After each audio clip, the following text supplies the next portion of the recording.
En el último día de reemplazo de César Ricaurte en su espacio Días de Radio, les saluda Mauricio Alarcón.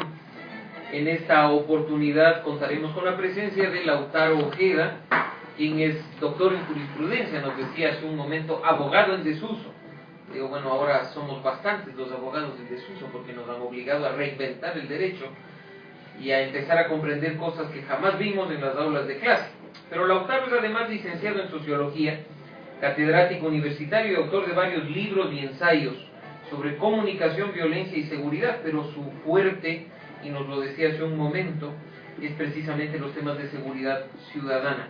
Y nos acompaña también Juan Carlos Calderón, periodista experto en temas de investigación, fue hasta hace muy poco director de la finada revista Vanguardia, director regional de Diario Expreso, y quizás se lo conoce por una de sus más recientes publicaciones, bueno, ya no tan reciente, sí reconocida, que es el famoso libro El Gran Hermano, que tenía una portada bastante simpática, ¿no? Con el rostro de dos hermanitos, uno que es presidente y otro que era contratista del Estado. Así es que bueno, continuamos con este proceso semanal. Hemos discutido sobre la comunicación como servicio público, y decíamos entonces, será decir, nos acompaña el servidor público Juan Carlos Calderón. Bienvenido, Juan Carlos. ¿Qué opinas de este tema de la comunicación como servicio público? Gracias, un saludo, Lautaro, un honor estar contigo en esta mesa. Gracias, Mauricio. Realmente pienso que lo has hecho muy bien. El reemplazo de César vamos a nominar una continuidad. Un golpe de mano. Un golpe de mano puede ser.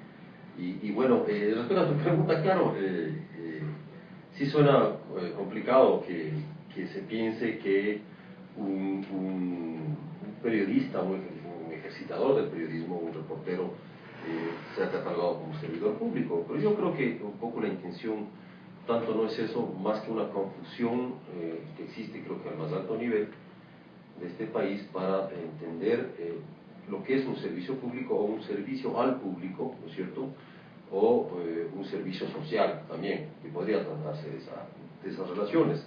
Yo creo que siempre quienes empezamos estudiando este duro y bello oficio del periodismo, por lo menos yo siempre pensé que era un servicio social, o sea, una forma de servir a la gente, y en ese tiempo y hoy para mí también, intentar cambiar al mundo, generar una serie de proyectos personales a nivel periodístico, etcétera, etcétera, ¿no es cierto? Y entonces ese era un servicio, y es un servicio.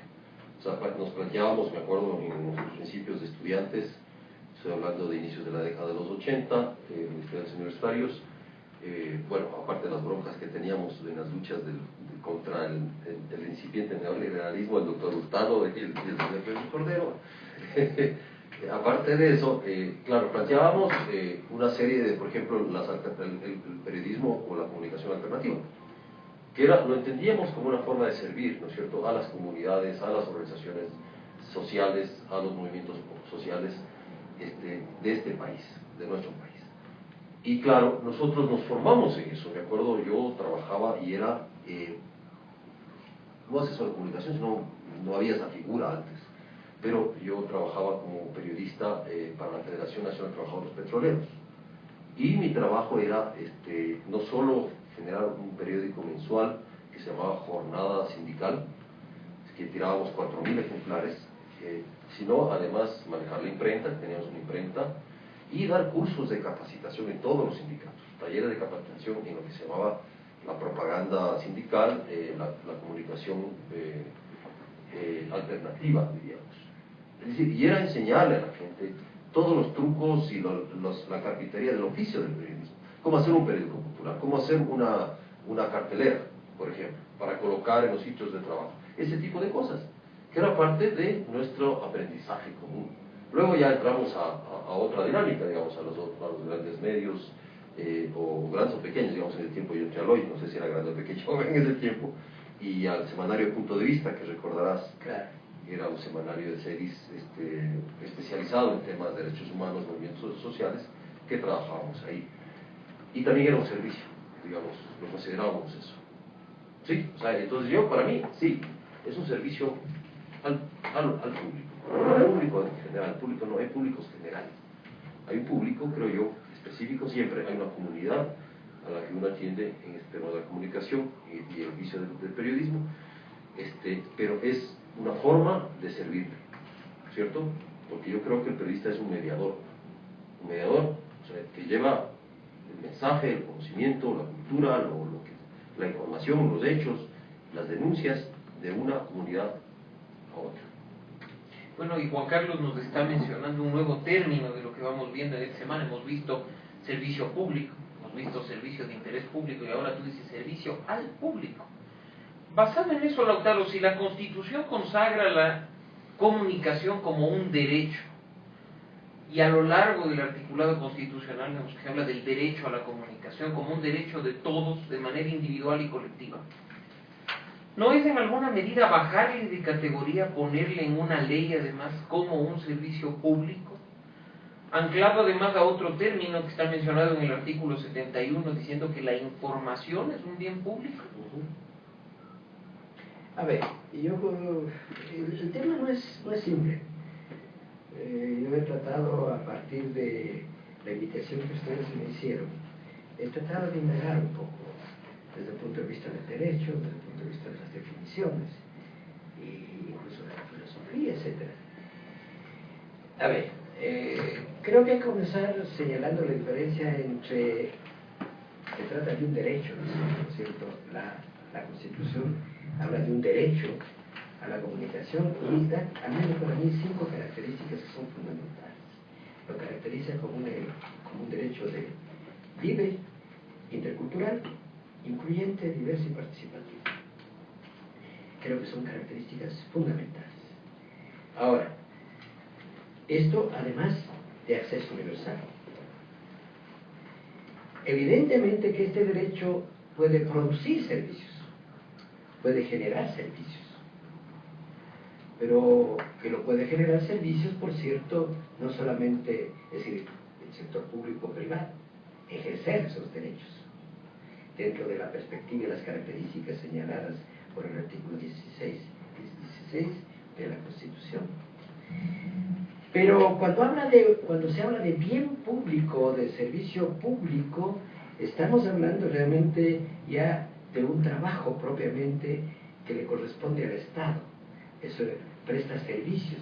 Pongamos un ejemplo que realmente lleva a confusiones. Digamos, la construcción de puentes y más, o de calles, es un servicio público, en este caso hecho por el Estado. Pero cuando hablamos del transporte público, de servicio público y de propiedad privada, es decir, ahí estamos realmente con un problema muy serio. ¿Hasta dónde el Estado puede regular? ¿No es cierto? Regular lo puede, por cierto, porque estamos hablando de un bien público, de un servicio público, de un derecho público. Yo creo que es necesario establecer bien el alcance y los límites conceptuales de cada uno de estos conceptos, de cada uno de estos elementos, porque además hay otro más para complicar, digamos, desde el punto de vista conceptual, y es de orden público. A mí me llama la atención cómo el proyecto que actualmente se discute sobre entidades, el Código Orgánico de Entidades de Seguridad, le añadieron orden público, que en ninguno de los 3 proyectos de los que sintetiza el actual estaba previsto. Y una cosa que me pareció a mí realmente así, muy poco académica, es que en los antecedentes ellos comienzan definiendo qué van a entender por orden público, y eso es una barbaridad. Ponen por un lado el diccionario, la enciclopedia, perdón, dice cómo define orden, y después cómo define público. Y esto me recuerda a mí realmente algo que yo estaba en primer año, segundo año de la Universidad Católica, y nos invitaron a la casa del doctor Camilo Ponce Enríquez, social cristiano, por cierto. Y el doctor Enríquez, que era una personalidad realmente impresionante, bueno, empezó diciendo, a ver, aquí todos somos cristianos, ¿no es cierto? Y bueno, respuesta pues sí.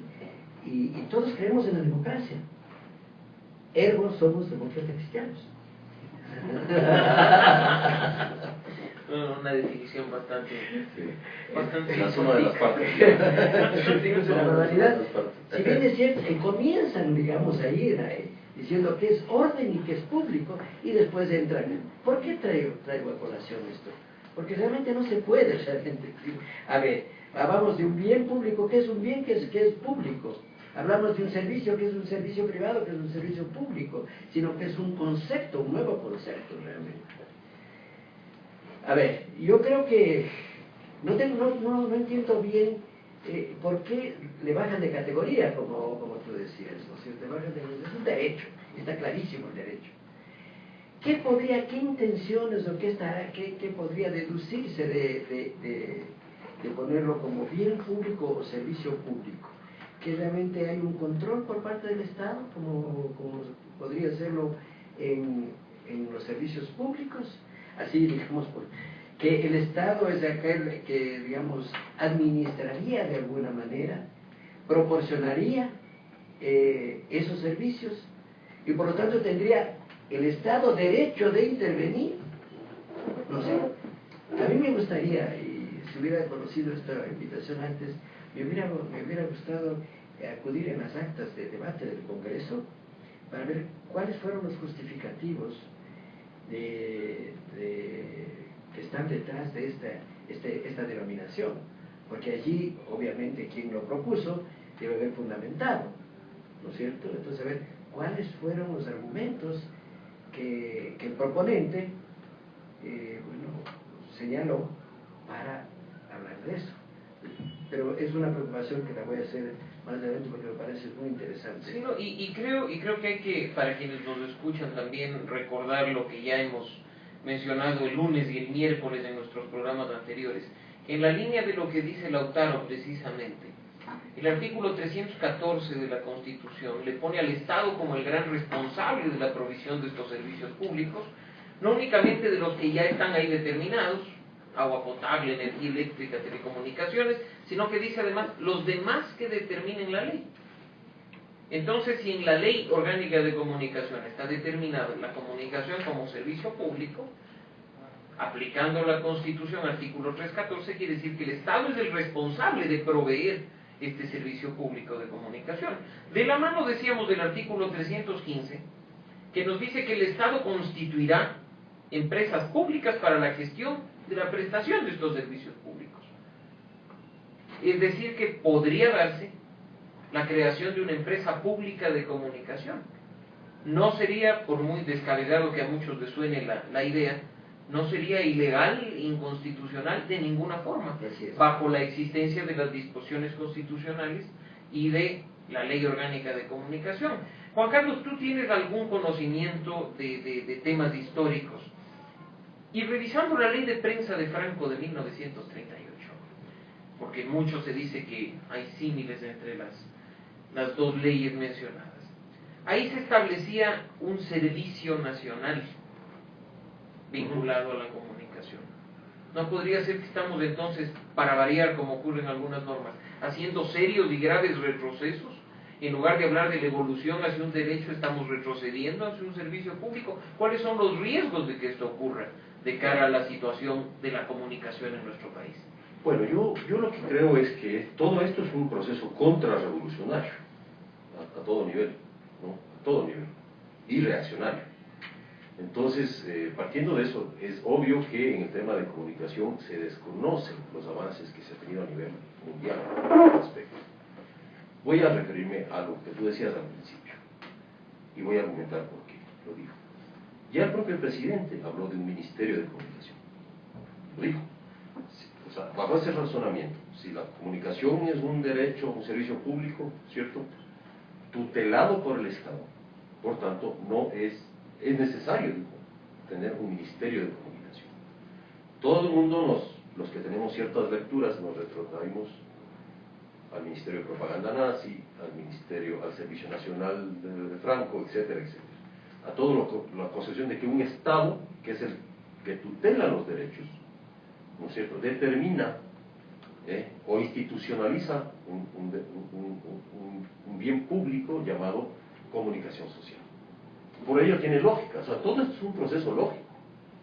Es un proceso lógico desde que defines a la comunicación como un bien público. ¿En contraste de qué? En contraste de un bien privado, ¿no es cierto? O sea, lo público versus lo privado. Pero ojo, lo público no es del Estado, necesariamente. Que el Estado se arrogue, ¿no es cierto?, la facultad legal, y no soy experto en derecho público, pero digamos, de administrar, de garantizar lo público, lo considerado público, como gobierno, o de gobernar lo público, esa es una cosa, pero lo público no es del Estado, no necesariamente. O sea, el Estado, pero aquí el Estado se arroga lo público, es rector de lo público, tutela lo público, y todo lo que considere público paso a manos del tutelaje de este Estado, que tiene un solo jefe, que él mismo lo ha dicho, el propio presidente lo ha dicho. Óigaseme bien, me acuerdo hasta que ese video lo pasamos en la CIDH en Washington. Óigaseme bien, dice él, en una intervención pública, dice: yo soy el jefe del Estado, y el Estado son las funciones ejecutiva, legislativa, judicial, electoral y de participación ciudadana. ¿Cierto? Yo soy el jefe del Estado, o sea, yo soy el jefe de todos estos poderes. Por tanto, es lógico pensar que parte del deseo, primero de la definición de que un Estado se arroga lo público, segundo, el tutelaje de esos derechos, porque te pueden ofrecer, claro, agua potable, luz eléctrica y libertad de expresión, además, ¿no? Un departamentito ahí metido. Y cultura, ¿no? Porque además te arrogas el derecho tutelaje del derecho a la cultura y todo eso. Y entonces yo creo que es un concepto de cómo un Estado el Estado siempre tiende a ser, creo yo, totalitario si no tiene sus límites, lo mismo que los otros factores de una sociedad. Entonces siempre tiendes a acumular poder, a creerte que puedes decidir que el señor deba los domingos comerse un ceviche con té helado y no con cerveza, ¿no es cierto? Tienes esa vocación de querer acumular poder y de querer decirle al otro lo que tiene que hacer. Y este Estado, concebido como tal, con estos actores políticos en este Estado, se creen con el absoluto derecho de decirte lo que tienes que hacer. Y eso pasa en el tema de la comunicación. Por tanto, esta ley, ¿sí? Si ves los conceptos de la ley, o cómo plantea la ley, el tono de la ley, te está diciendo lo que tienes que hacer, cómo tienes que hacer periodismo, cómo tienes que pensar éticamente, cómo tienes que responder tal cosa, cómo, te está diciendo lo que tienes que hacer. Ese es el tono para mí en el tema de la ley de comunicación. Pero todo esto se sostiene en el concepto de servicio público, ¿sí? Yo soy electo, por tanto me arrogo ese derecho, ¿cierto? Legitimo ese derecho de decirte a ti lo que tienes que hacer. Y ese es el punto, creo yo, central de este problema. Bueno, y Lautaro nos decía que definitivamente se trata de un concepto de construcción. No podemos ver una definición clara, pero con el pasar de los días, estamos hablando que la ley va a cumplir de vigencia plena poco más de un mes. Hay que saber escuchar y poner atención a lo que nos van diciendo los propios actores involucrados de este proceso. Y el día de hoy, Diario El Universo recogía una cita textual del último vocal del Consejo de Regulación, Hernán Reyes. Último, ¿por qué? Por el orden de nombramiento, nada más. Y la cita textual, a mí por lo menos me genera más dudas y preocupaciones que certezas en este proceso de construcción de conceptos, porque nos dice: el Consejo es un órgano del Estado, con delegados de los organismos del Estado. Desde ese punto de vista, hablar de independencia en términos ideológicos o políticos para cualquier consejo es absolutamente imposible. Es muy franco, ¿no? Una frase de este tipo, entonces, Lautaro, nos estaría delineando ya la verdadera intencionalidad que tiene el poder para definitivamente hacerse de la comunicación. Porque el día miércoles, simplemente para recordar a quienes nos escuchan, leíamos una cita de una de las sabatinas del presidente, en la que ni él mismo supo explicar qué es servicio público, qué es servicio al público, qué es servicio de interés público, ni siquiera qué es comunicación. A ver, yo creo que en esta búsqueda de epistemológica, de fundamentación conceptual, no sé si yo mismo entiendo eso. Pero en esta búsqueda, digamos, de darle contenido a nuevos conceptos, yo comparto que realmente hay toda una construcción, digamos, va construyendo. Yo estoy pensando en un concepto complejo como es la seguridad ciudadana, que es, por eso lo llamo un concepto en construcción. A propósito de este pequeño paréntesis, yo he encontrado 47 conceptos indagando sobre seguridad ciudadana. Entonces ahí es a ver por dónde me alineo, y el alineamiento tiene que ver por razones políticas o ideológicas, puede ser también por razones conceptuales, epistemológicas, digamos, ¿no? Me parece muy interesante este pronunciamiento de Hernán Reyes, al reconocer que es un órgano de Estado. Pero creo que en la misma entrevista que le hicieron en Radio Democracia, creo, anteayer, él habló de que es autónomo. Autónomo respecto de las funciones del Estado, autónomo en términos institucionales, y además, Hernán, a quien por cierto le estimo mucho, somos compañeros de cátedra, un hombre muy capaz, decía, somos tan autónomos que en este momento, puso como ejemplo, no tenemos ni oficina ni recursos, para que vean realmente que no venimos amarrados, digamos, al Estado, ¿no? Creo, luego con que ustedes acaban de recordar, digamos, la confusión, al parecer, no lo he escuchado, del presidente, de definir realmente esto del servicio público, creo que hay que esperar. Yo creo que cuando me invitaron nuevamente ustedes acá, yo dije, me hubiera gustado después de un par de meses, digamos, ¿no es cierto?, para tener más elementos, porque lo que yo he tenido que acudir es ahora un poco a doctrinas de derecho, constitucionales y más, para poder tener pistas y poder responder a esto, ¿no? Pero quienes van a ir dando contenido a estos conceptos son precisamente el Consejo, el presidente, etcétera, ¿no? O sea, ¿cuál es el contenido, alcance de este concepto, o de este nuevo concepto? De lo que vemos hasta ahora, creo que entendemos claramente la diferencia entre un servicio y lo que es un derecho, me parece. Bueno, Lautaro, solo te doy el elemento, porque la cita textual de lo que dijo el presidente en el enlace Ciudadano 327 es: están haciendo creer que el servicio público es el que provee el Estado. Falso. Servicio público es una prestación necesaria para todos los habitantes de un Estado. Por lo tanto, es el Estado quien debe proveerlo o regularlo. Ese es el concepto. Entonces, obviamente la información es una prestación necesaria para todos los habitantes de un Estado, pero no significa que el Estado lo va a proveer directamente. Y acotaba también, la salud es también una prestación necesaria para todos los habitantes de un Estado. Es también un servicio público, pero eso no significa que tiene que proveerlo directamente el Estado, pero sí que tiene que regularlo.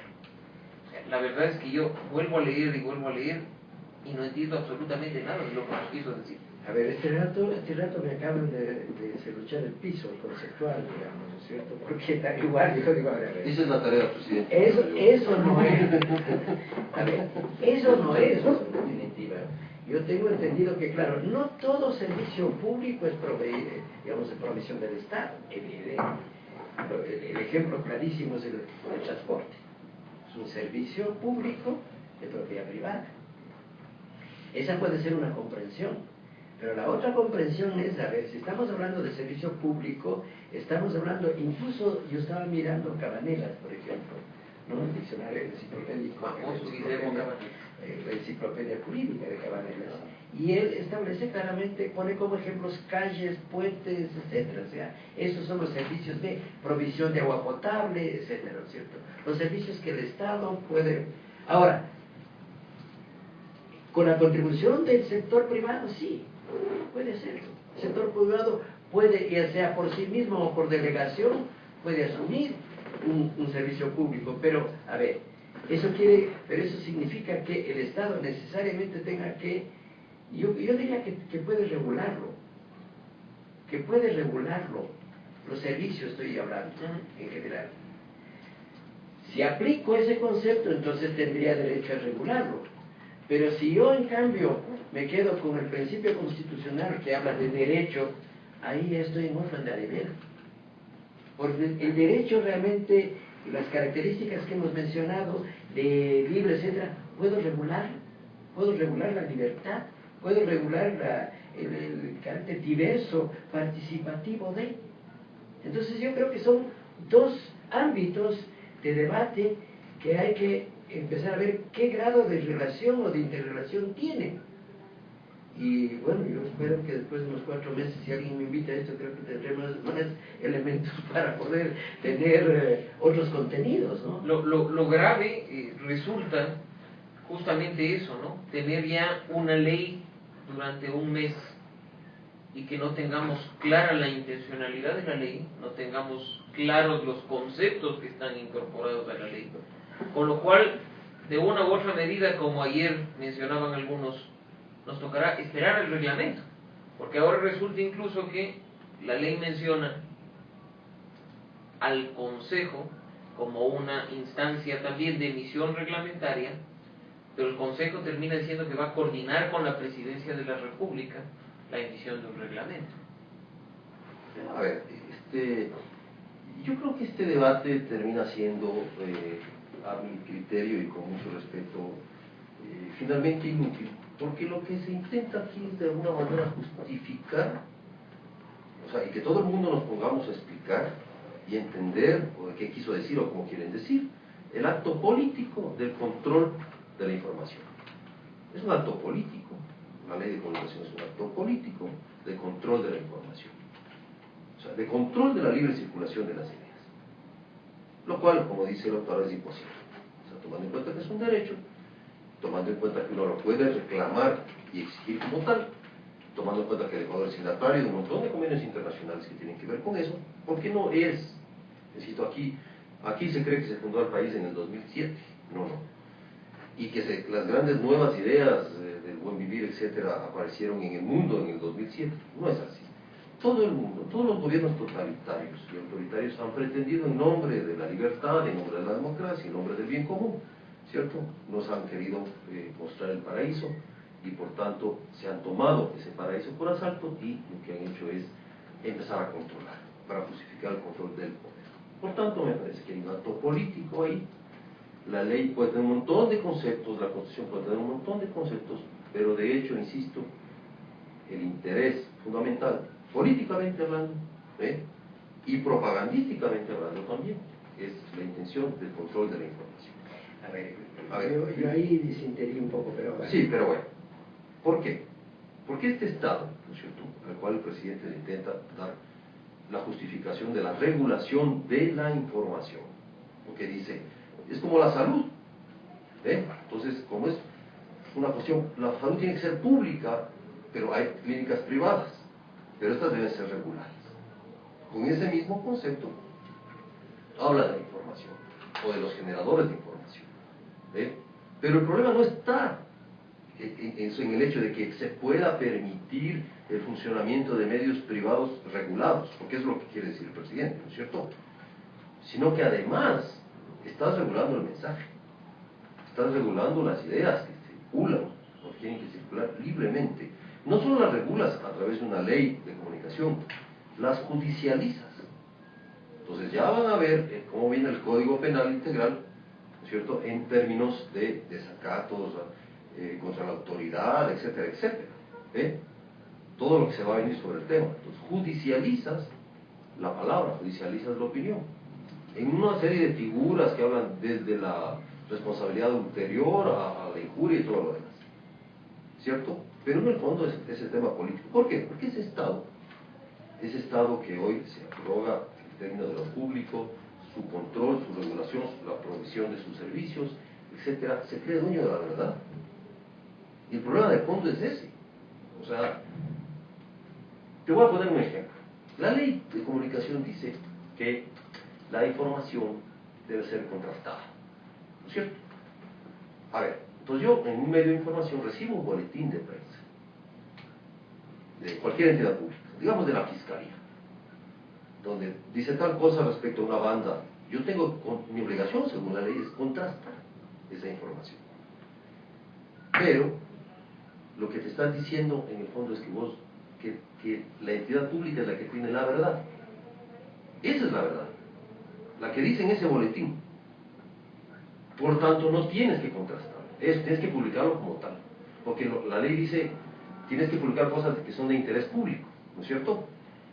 O sea, el discurso de uno. ¿Qué tal que un funcionario, un ministro X, no de nombres, da un discurso y miente flagrantemente en ese discurso y da cifras, no digamos que mienta, da cifras que no son precisas, se equivoca? Porque yo sé que como estamos gobernados con dioses, pero a veces se equivocan. Entonces, se equivoca. Y va un periodista acucioso de un medio privado y contrasta y dice, no, lo que dijo el ministro no es cierto. Contrasta.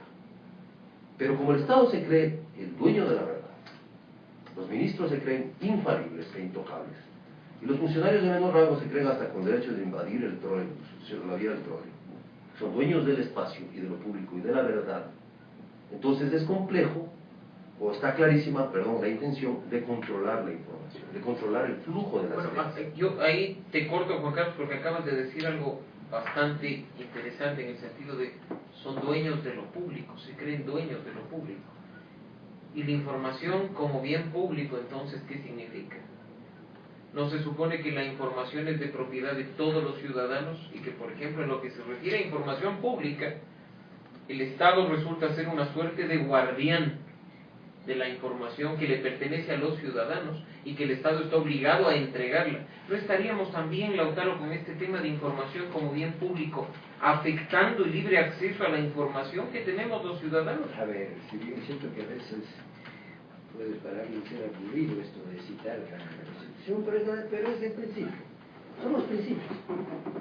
El artículo siguiente que hemos tratado, el 18, habla precisamente del derecho a buscar, recibir, intercambiar, producir información veraz, verificada, oportuna, etcétera, etcétera. Esto es un tema de una enorme complejidad. En este momento justamente el mundo está asistiendo a ver el tema del espionaje, de la información, la transmisión de la información por medios no lícitos, o ilícitos, o universales, o transferibles. A ver, creo que ahí estamos con el debate. Uno de los debates importantísimos para mí es justamente el que se está dando ahora. A ver, un Estado que incursiona en la información que se supone que es privada, alguna de esas que se supone que es secreta. Un Estado grande como Brasil, por ejemplo, rechaza, no es posible que sea, pero le dicen, oiga, pero si usted es el Estado hace lo mismo, y a nivel posiblemente latinoamericano es el que mejor hace, ¿no? ¿Hasta dónde, digamos, esa información? ¿Cómo manejarse con esa información? La Constitución dice que es un derecho, que tenemos derecho al acceso, a la búsqueda, al intercambio, a la producción de información. Creo que es importante hacer esta distinción, ¿no es cierto? Ahora, yo por ahí le interrumpí a Juan Carlos para precisar, yo no concuerdo con él decir que es inútil esto. Porque si bien es cierto que el debate político está ligado a la producción normativa, creo que en la producción normativa hay un recurso, puede haber un recurso, ¿no es cierto?, que puede realmente ser un mecanismo, ¿no es cierto?, para desmontar el discurso, para precisar el discurso. Eso por un lado. Por otro lado, también una pequeña precisión, perdón, es que no es que el Estado se cree, no, es el jefe de Estado, es una persona, no es el Estado como tal. El Estado realmente es una institución. Lo grave es creer que yo soy el rey, yo soy el Estado. Es decir, esto es algo Luis XV, ¿no es cierto? Considerar que él es la síntesis del Estado. Esa precisión creo que hay que hacerla, porque si no realmente caemos en una deslegitimación del Estado como tal, ¿no? Ahora, si le ponemos adjetivos, Estado burgués, etcétera, etcétera, es otra cosa. Estado proletario. Es otra cosa. Entonces yo creo que sí es importante el desarrollar este debate, para ir justamente acotando, diciendo, a ver, ¿cuáles son los límites y alcances del contenido de esta ley? ¿No?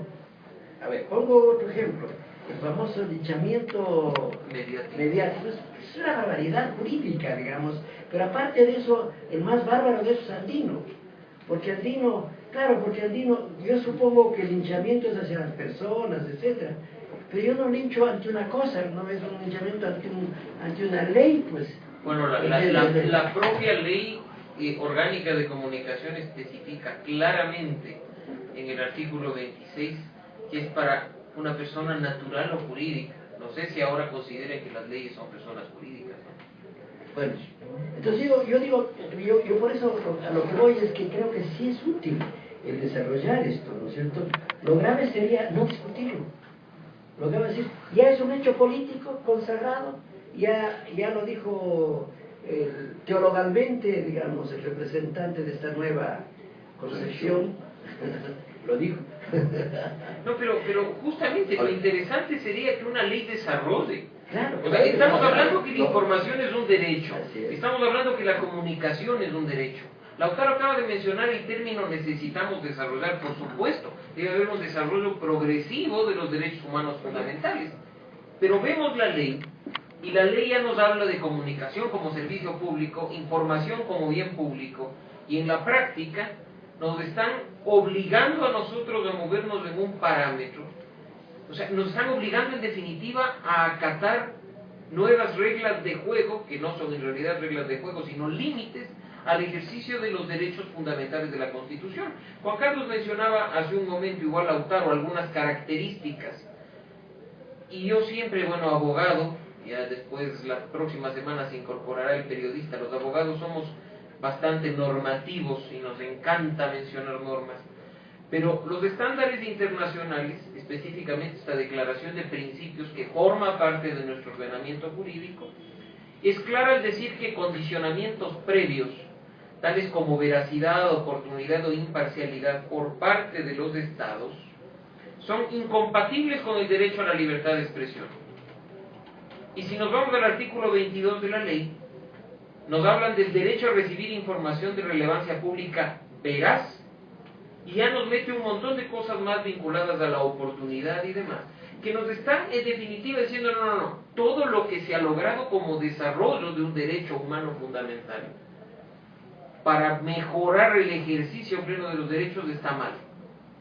Y ahora vamos a reinventar un límite, porque no es otra cosa que un límite, el obligarte a ti a trabajar en condiciones de este tipo.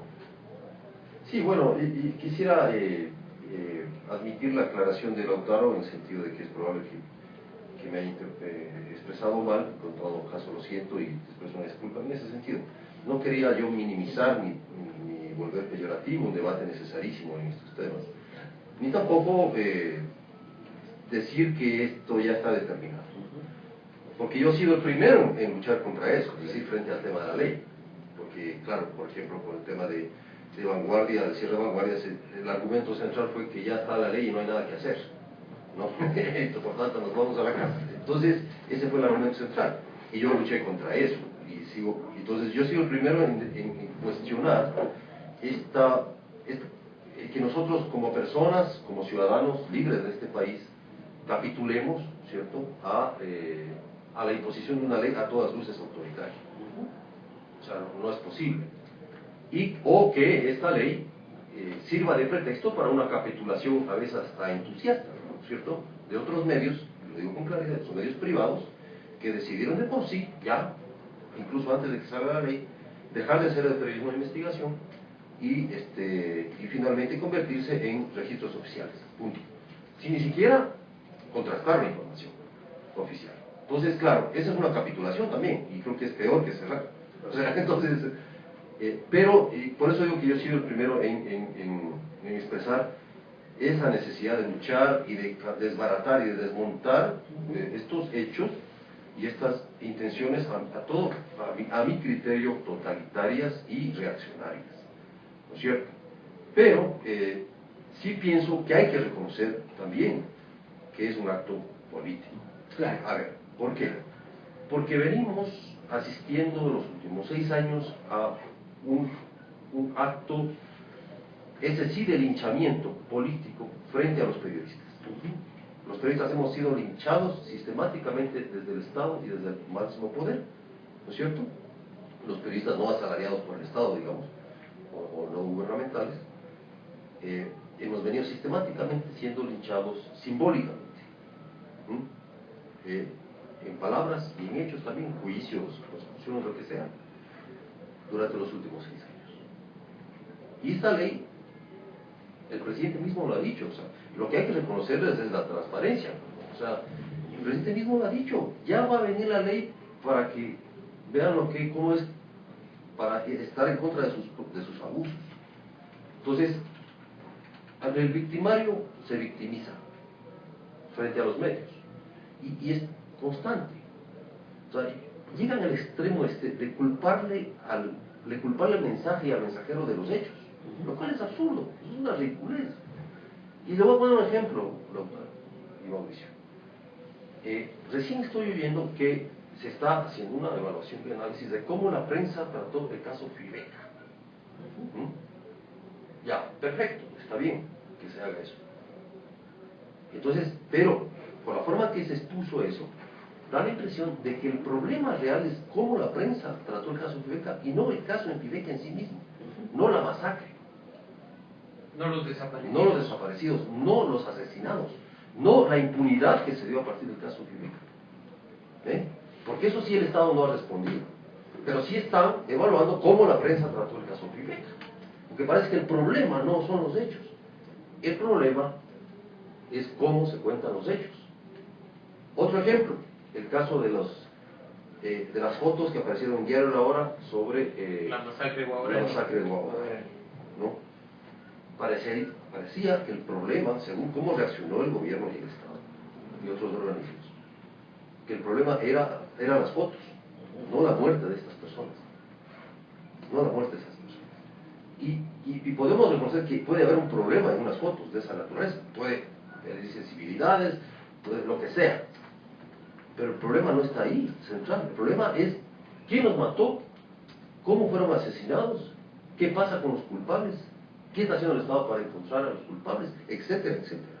Entonces hay una tendencia, a partir de esta construcción del linchamiento simbólico, que yo le llamo, de los últimos 6 años, de culpar a la prensa de todo, de lo que se hace, de lo que pase y lo que no pase, ¿cierto? Porque se coge como argumento, como un blindaje, culpar a la prensa o el mensaje de todo. Bueno, resulta en algunos casos que incluso a la prensa se le echa la culpa de lo del 30 de septiembre, ¿no? Claro, ya resulta patético. No hay responsabilidades ni de entrada en vigencia de una ley que desconocía derechos adquiridos de la institución policial. Se desconocen los hechos, se pone una cortina de humo sobre los hechos al seguir culpando a la prensa o de cómo contó esos hechos, o qué pasó con esos hechos, o cómo los narró. Se culpa el relato, se culpa la historia, se culpa el mensaje, se culpa el mensajero, lo cual es absolutamente inaceptable. Pues, o sea, un señor que se va al cuartel policial y le dice mátenme, no existe en ese relato. No es culpa de los medios. Es culpa de los medios que contaron lo que hizo. O sea, me voy a que no quieren asumir la responsabilidad, y eso me parece que es un mal cultural nuestro también, es decir, culparle al otro, y en este caso este chivo que hay que culparle, o este cristiano que hay que echar a los leones, es el periodista y el periodismo como tal, los medios privados como tal, porque podemos poner hasta nombres, Entonces, claro, todo esto justifica como acto político, por eso digo yo, como acto político, justifica la ley, justifica el consejo, justifica que el presidente diga, es que hay que regularlos, mira las barbaridades que hacen, mira las barbaridades que dicen, mira lo que han causado. Justifica que un excepcional catedrático como Hernán Reyes diga, es el Estado y no hay por qué tener independencia frente al Estado, somos un organismo del Estado.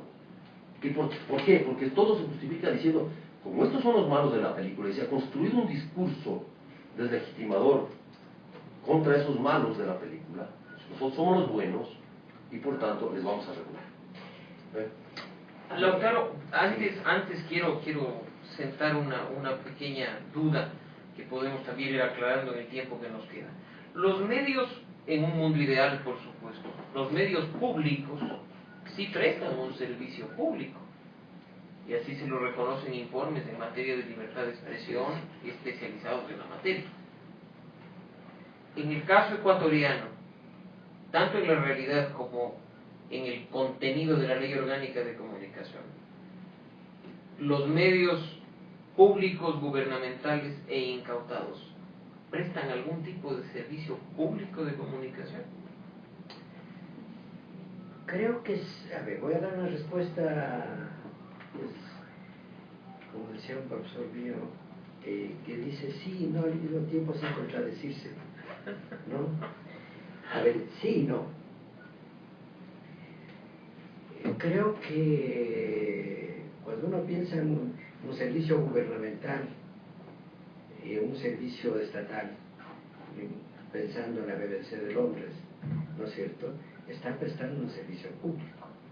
Pero cuando ese servicio público se adecua o se adecua, ¿no es cierto?, a intereses ya, de otra índole, es decir, yo creo que ahí pierde la característica de público. No sé si estoy claro. Entonces, a ver, para agarrarnos de este concepto, la ley es muy clara, creo, no le he analizado suficientemente, la ley de comunicación en el sentido del manejo de la violencia, de cómo debe ser la violencia manejada. Y cuando yo me pongo a ver los medios incautados, ¿quién es el que tiene mayor rating y mayor, digamos, publica más todas estas telenovelas, ¿no es cierto?, de narcos y de violencia? Son los medios públicos. Bueno, incautados. Incautados. Administrados por el Estado. Administrados por el Estado. Yo creo que, a ver, ese es un punto de debate, pero yo me quedé picado un poco con lo que dijo Juan Carlos. Lo que pasa es que yo tengo una posición permanentemente dialéctica. Me aburren las cosas en las que todo el mundo está de acuerdo. Entonces... No, y precisamente eso abordamos el día miércoles, que lo clave de estos espacios, y que efectivamente eso debería ocurrir en la sociedad en general, es el debate, porque del debate surge el disenso, y del disenso se van desarrollando las ideas. Así es. No se trata de imponer una teoría única, imponer una idea específica, porque eso simplemente no es ya ni siquiera coartar libertades, sino prácticamente castrar el pensamiento de la gente. Claro, ahora, no es tanto un desacuerdo, sino una ampliación de lo que señalaba Juan Carlos a propósito del caso Fibeca. A mí me gustó mucho, pedí a los estudiantes que analicemos el caso Fibeca a partir del trabajo que hizo Mauro Servino, ¿no es cierto?, de desmontaje realmente. Me pareció muy interesante, porque creo que eso permite ver realmente la manipulación, porque hubo una manipulación sin duda por parte de los medios. Obviamente que tiene otro asunto. ¿Cuál es el tema de fondo? A ver, ¿qué mismo sucedió en la realidad? Ahora, la indagación respecto de los hechos, de la veracidad de los hechos y más, es un tema también de enorme complejidad, porque ¿en dónde y cómo encontrar realmente esa contrastación, digamos, entre el mensaje del medio, o lo que relata el medio, y la realidad en sí misma? Porque ahí hay un encubrimiento, sin duda. En este caso hay un encubrimiento de la policía. Así es. ¿No es cierto? Hay también una especie, digamos, no complicidad, pero sí también hay versiones de otros actores, para llamarles actores sociales y políticos, ¿no? Es interesante en ese sentido el que no se haya cerrado el caso Fibeca, ¿no? Está reabierto el caso Fibeca, la indagación. A mí me parece que es importante hacerlo eso, desde esta doble lectura, digamos.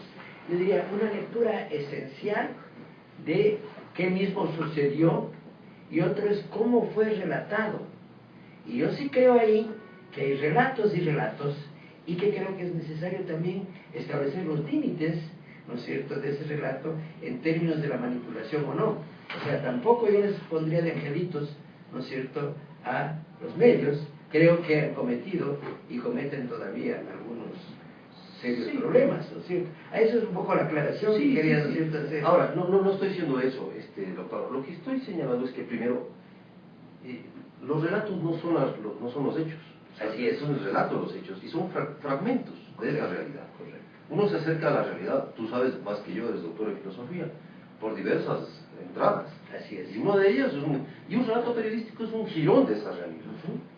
No quiere decir que esa es la verdad. Porque la verdad, como sabes, es un concepto en construcción. Siempre tendrás la penúltima versión. Siempre tendrás la penúltima versión. Y lo que uno busca es acercarse como a la mayor precisión, digamos, con la mayor, incluso, aunque no me gusta el término objetividad, con la mayor subjetividad también, Claro. la mayor subjetividad transparente a los hechos. Intersubjetividad. Y todo eso, ¿no? Y la mayor sensibilidad, etcétera, etcétera. Y tienes diversas entradas, partiendo de un ejemplo como el caso de Fibeca. Y hay un punto coincido contigo en el relato, por ejemplo, del caso Fibeca. Claro. El relato, vos juntas a los relatos de todos los medios que se hizo en ese momento, y los posteriores incluso, y no vas a encontrar la verdad. Correcto. Y no vas a encontrar tampoco ¿Por qué? Porque ahí empieza a haber un juego de versiones sobre esto, y lo que vas a encontrar es más misterio que revelaciones. Entonces, ¿por qué? Porque muchos intentan ocultar, o sea, poner un velo sobre ciertos hechos que no les convienen que salgan a la luz. Y en este caso ves un actor fundamental que, por ejemplo, mencionas como la institución policial. Correcto. ¿No es cierto? Y podemos darte el caso Restrepo también como un ejemplo de cómo, ahora, hay una intención de manipular los hechos, ¿no es cierto?, de acuerdo a varias instituciones o institucionalidades o actores que participan en un hecho. No me interesa que salga esto, no me interesa cómo salga, me interesa conducir la información en estos términos, etcétera, etcétera. Pero yo creo que ahí está el papel del periodismo. O sea, lo que yo llamo el periodismo responsable con su sociedad, con el cual uno pueda, más allá de las versiones oficiales o de las otras versiones, tratar de buscar la verdad. Y te voy a dar un ejemplo. Hasta ahora no hay un libro periodístico sobre el caso Fibeca, de investigación periodística. Entonces yo creo que el periodismo, en los términos que tú dices, la máxima barbaridad que ha hecho el periodismo ecuatoriano es no investigar los hechos, ¿no es cierto?, a fondo, aunque todavía siga siendo una versión pero no investigar a fondo ciertos hechos que han sido tremendos para el Ecuador y que el periodismo ecuatoriano le debe todavía por lo menos unos libros al país respecto a lo que ha pasado. Entonces yo creo que ahí hay me parece que la mayor barbaridad es esa. Es decir, yo he hecho algunos libros periodísticos sobre algunos temas y creo que me faltan 10 más sobre un montón de hechos que se han dado. Pero, oye, a nadie se le ha ocurrido hasta ahora, y yo he planteado a algunos compañeros, oye, hagamos un libro sobre tal cosa. Hasta ahora no hay la versión periodística clara del 30 de septiembre, por ejemplo. O sea, o por miedo, pero por probablemente incapacidad. tengamos un informe de esta nueva comisión que ha conformado el presidente. Pero no, te voy a decir otro ejemplo del atraco bancario. No hay una investigación periodística publicada sobre el atraco bancario. Entonces, volviendo a la crítica, más allá de la intención que tú planteas a los medios no son santitos, o sea, yo no te estoy diciendo eso. No. Lo que estoy diciendo es, aquí a mí como periodista me falta, ¿no es cierto?, que el gremio, si podemos darle de categoría de gremio al periodismo, el oficio del periodismo en el Ecuador, esté dejando de lado un montón de temas que los ha dejado por negligencia profesional sin ley desde hace rato. Correcto. Peor con ley, pues. O sea, peor ahora con ley. O sea, entonces eso me parece un retroceso enorme. La posibilidad de que vos hoy estés pensando o no en hacer un libro sobre este tema porque te va a caer el hachazo. Y por el ejemplo que nosotros tuvimos con el Gran Hermano, porque de todas maneras nos cayó el hachazo, pero era parte del gaje del oficio, o sea, era parte de la reacción que podía darse, aunque no la justifique, era parte de este juego. Pero me parece que es eso también en el fondo. Déjame decirte una cosa que... cerrando porque se nos acaba el tiempo. Una cosa que a mí me preocupa, digamos, en calidad de investigador y trabajando tantos años en comunicación social, ¿no? Y es la ausencia de investigación y de formación en investigación. Así es. Entonces yo creo que no hay que perder de vista eso, ¿no es cierto? Estoy totalmente de acuerdo. Y en ese sentido, a mí me duele mucho, sinceramente, lo que que ha sucedido con la revista Vanguardia. Me duele mucho, porque incluso para análisis de coyuntura que yo daba, ¿no es cierto? O sea, ¿qué otro medio tiene? Desde el punto de vista metodológico, desde el punto de vista de la oportunidad, desde el punto de vista de la claridad y de una investigación además que requiere ser sobre la marcha, que yo no hubiera podido ser realmente investigador ahí porque todo es contratiempo y con buenos resultados. Ahí veo que hay una responsabilidad por parte de la academia en general. La academia en general. No nos hemos preocupado de este tema. No hemos formado gente en ese campo, ¿no es cierto? Independientemente del tema, digamos que por cierto está bastante bien causado el debate, digamos, ¿no? Por lo tanto, yo creo que también no hay que dejar de un lado de debatir y de reclamar a la academia, reclamarles realmente la obligación que tienen de formar gente, de hacer investigación. ¿Cómo es posible que en los tantos años, por ejemplo, la facultad a la que yo me debo, ¿no es cierto?, no tengamos realmente investigaciones? Yo pude publicar un par de investigaciones chiquititas realmente ahí sobre, por ejemplo, el manejo que hace la prensa, y hay un artículo incluso ahora en el Chasqui, el manejo que ha hecho la prensa sobre delitos de cuello blanco, tomando un diario. ¿Cómo realmente procesa eso? Eso no es el tema fundamental acá, por cierto, ¿no? Pero creo que también debemos, ¿no es cierto?, reclamar a otros actores fundamentales, como es el caso de la academia, ¿no es cierto?, ahí, aparte del debate que creo que es necesario que se está realizando acá. Para ir cerrando, porque parece que nos vamos a pasar de la hora del programa y nos podríamos quedar por lo menos una hora más debatiendo. No, sea amable con los oyentes. Pero me comprometo en un espacio que no me corresponde, pero me comprometo a que haya una nueva oportunidad, porque el debate que se ha producido el día de hoy va incluso más allá de este tema de la comunicación como servicio público. Durante esta semana nosotros consultamos en redes sociales a nuestros seguidores si creían que la comunicación era un derecho fundamental o un servicio público regulado por el Estado. Me da gusto ver que la gran mayoría de la gente, el 91% en el caso de Facebook y el 100% en el caso de Twitter, creen que es un derecho humano fundamental de la persona y se manejan incluso los comentarios en esa misma línea.